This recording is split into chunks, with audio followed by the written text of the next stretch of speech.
Horas, salam reformanda Masiha Holongan. Shalom, selamat pagi saudara-saudara terkasih. Hari ini 2 Juni 2020, renungan bagi kita dari 1 Petrus 2 ayat 5. Batu hidup. Dan biarlah kamu juga dipergunakan sebagai batu hidup untuk pembangunan suatu rumah rohani, bagi suatu imamat kudus, untuk mempersembahkan persembahan rohani yang karena Yesus Kristus berkenan kepada Allah. Pastilah kita sering mendengar perkataan bahwa Kristus adalah batu penjuru. Jika Yesus Kristus adalah batu penjuru, maka siapakah kita? Rasul Petrus menyebut kita sebagai batu hidup. Dahulu kita mati dalam dosa, tetapi Kristus telah membuat kita hidup. Dia telah menjadikan kita batu hidup. Sebagai batu hidup, kita harus ingat bahwa kita tidak sendirian. Jadi kita juga tidak bisa melayani Tuhan sendirian. Rasul Petrus berkata, kita harus dibangun bersama sebagai rumah rohani.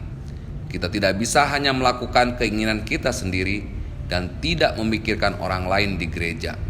Kita semua harus hidup bersama seperti halnya dalam sebuah bangunan. Semua batu dibangun bersama untuk membuat bangunan itu. Kita harus bekerja sama dengan orang lain di dalam gereja untuk membangun tubuh Kristus. Bagaimana kita bisa melakukan ini?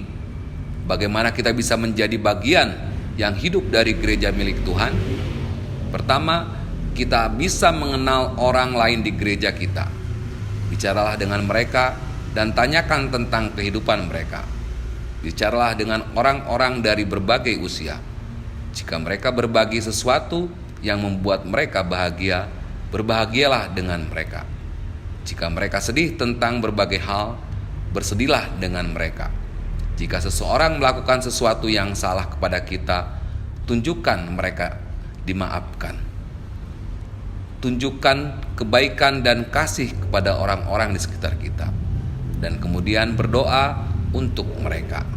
Berdoa untuk mereka yang sakit di gereja kita, yang sudah lanjut usia, yang telah memiliki bayi, atau yang baru saja menikah.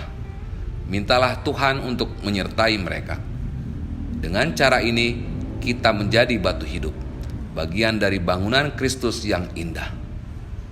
Ingatlah selalu bahwa setiap batu di bangunan ini sangat berharga. Setiap orang di gereja kita secara khusus dibuat oleh Tuhan untuk menjadi seperti apa adanya. Tuhan bekerja dalam hidup mereka dengan cara yang sama seperti Dia bekerja dalam hidup kita. Bersama-sama, marilah kita membentuk bangunan rohani yang indah ini. Kita harus mempersembahkan seluruh hidup kita sebagai korban kepada Tuhan. Pertanyaan untuk direnungkan. Apakah saya benar-benar batu hidup dalam komunitas gereja? Kita berdoa. Ya Allah Bapa, kami bersyukur karena Engkau menghidupkan kami melalui Yesus Kristus, Tuhan kami. Tolong kami agar menjadi batu yang benar-benar hidup dalam tubuh Kristus. Amin. Kasih karunia Tuhan Yesus Kristus dan kasih Allah Bapa dan persekutuan Roh Kudus menyertai kita sekalian. Amin. Demikian renungan kita pagi ini. Selamat berkarya bagi Tuhan. Tetap semangat, tetap sehat. Salam reformanda Masiha Holongan.